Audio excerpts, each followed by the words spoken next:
The beauty of the plants that I'm putting in is that they're tough. They might take a year or two to get to full size, but these will be absolutely fine.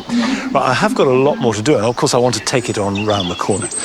And while I'm doing that, we're going to go and join Joe, who went up from his Dorset garden to London to visit something that is all too rare nowadays. A street full of glorious front gardens. In the UK, around 25% of front gardens have already been paved over, and they're still disappearing at an alarming rate. Now, this street, tucked away in North London, has a row of railway cottage gardens that have bucked the trend in a spectacular fashion.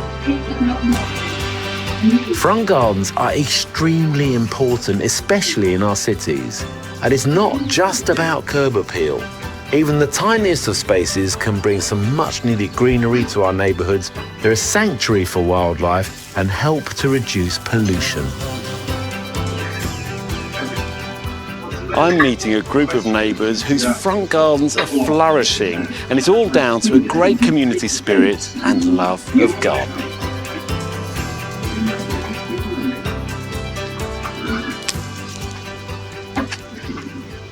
Hello, Kathy. Oh, hello, Joe. This is beautiful. Oh, thank you. It's bursting at the seams, your garden. There's a lot of plants in here. I've always liked herbs and useful plants, so I began slowly sort of getting those. And then the lawns sort of just got smaller and smaller. There's lots of pollinators in this garden. I've seen bees and hoverflies all over. Absolutely. Have you planted with those in mind? Yes, absolutely. And try to get some things usually in flower all through the year. I think that's really, really important.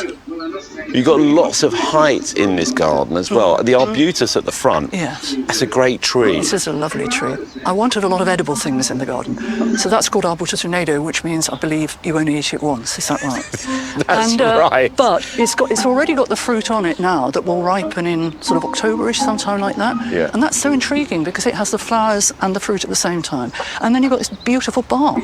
Yeah, it is a very good coastal plant. It's great for the city as well. Evergreen. Yes, exactly. I have tasted the fruit once. It must give you pride in the street that you live in. I'm very proud of it, certainly. All these gardens are beautiful. They are. There's no letting the sign. No, well... Oh, no name. What I think is brilliant is just the way every single garden is different.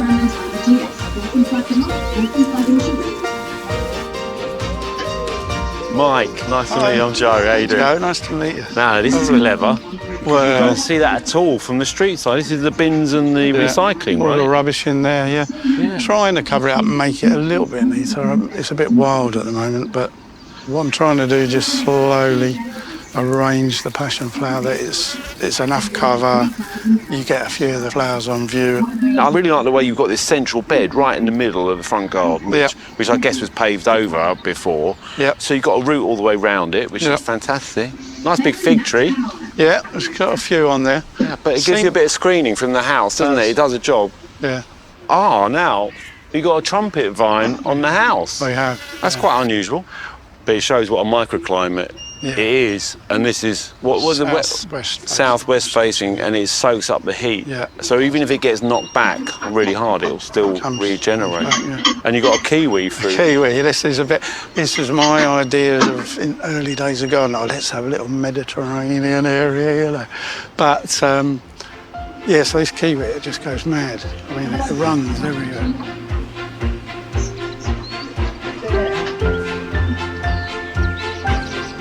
There are a few things to consider when designing your front garden or just planting it up.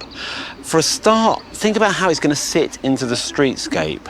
Now, by that, I mean how they're all going to work together. And what I love about these is that there's not just a sort of single hedge or a variety of hedges just blocking the views into the garden. Some have got hedges, and some have got sort of tall, wispy plants that create that veiled view. So there's enough privacy from the house to the street, but also you can see in as well. And that works really nicely.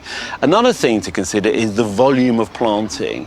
Not putting lots of small things into a front garden. So small trees, large shrubs, climbers against the house so that they envelop these gardens, but also soften the houses and help them sit into the street itself. And the last thing, most of these have dug up the central area, planted them up, and we're getting more volume, more plants, more seasonal interest, more bugs, and just more, well, enjoyment for everybody who lives here and walks past.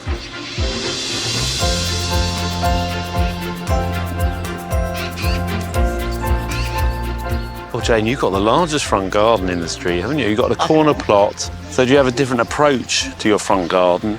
I think so, because I don't put very delicate things in, because if I have to keep watering it every day, that would be very onerous. So it tends to be tough things, and the grasses are ideal for this. The framing of your window, the clipping around the window is great. Yes. When I arrived in 1981, there was 2 columns each side of the window. And I decided I wanted to join it, so I put a stick and trained it over, and then cut it. What about the abutilon? That's beautiful. Oh, yes, and that's in a pot, nice big pot too. Yes, I'm very fond of that. But I love the fact that I've actually made friends over the fence with people who've asked me about the plants, and it's just so nice. I think I'm known by a lot of people in the neighbourhood as the garden woman. That's a lovely thing, the garden woman. I have noticed, though, that every person in the street has actually improved their gardens, and I'm sure that's a knock-on effect. It's infectious somehow. Yes.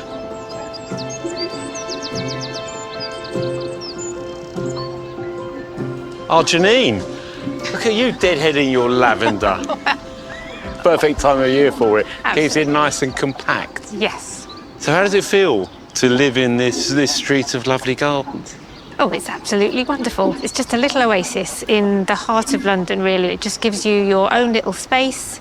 It separates you from the kind of busy London traffic. And it's just really important to connect with your community. Yeah, you feel very connected, which is lovely. Yes. Is there ever a case of feeling like you need to keep up with the Joneses? Because there's some quite serious gardeners here.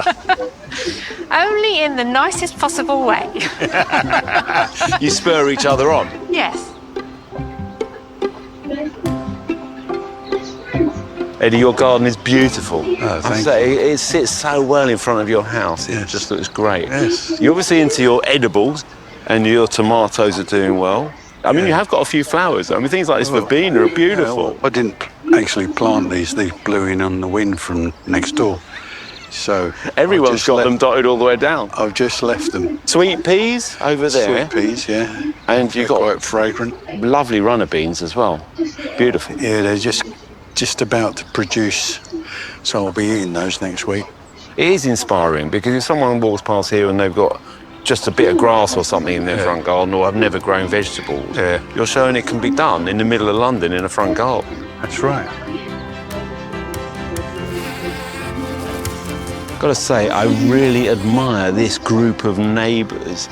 And what I like is that they've all got their own personalities stamped onto their plot. Here we've got edibles and vegetables. Down there there's purple flowers.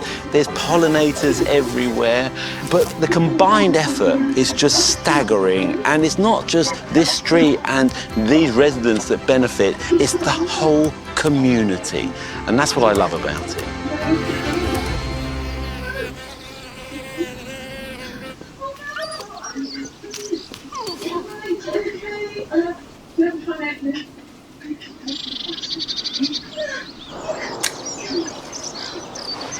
I'm old enough to remember when front gardens were the norm.